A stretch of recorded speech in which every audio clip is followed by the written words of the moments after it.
niyo na po? Oo, miss, kanina pa. Pwede pong patingin ng reference Ito. number.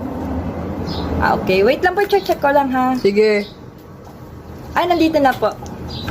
Pakilagay na lang po ng date, pangalan, saka signature. Kailangan pa ba ito, miss? Ayaw po, kailangan po. 1. Ito. Ito po, 10,000.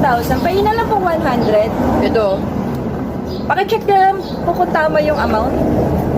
Okay na, miss. Salamat. Okay, thank you po. Te? Te, pa-cash out nga, te. Ay, ano yan? Te, pa-cash out, te. Asigasan mo na lang dyan sa... Nasend ko na, te. Nasend mo na? Oo, 10,000 yun, te. Patingin ng reference number. Ito, kaltas mo na lang yung ano tayo charge. Wait lang, check ko lang. Ay, utoy, na-claim na yan kanina. Ano yung paano, te? Ito, may logbook ako dito. Nandito. Nandito yung pangalan niya, yung perma niya. Ay, Kanina lang. tito yan ng barkada ko, te. At dito ba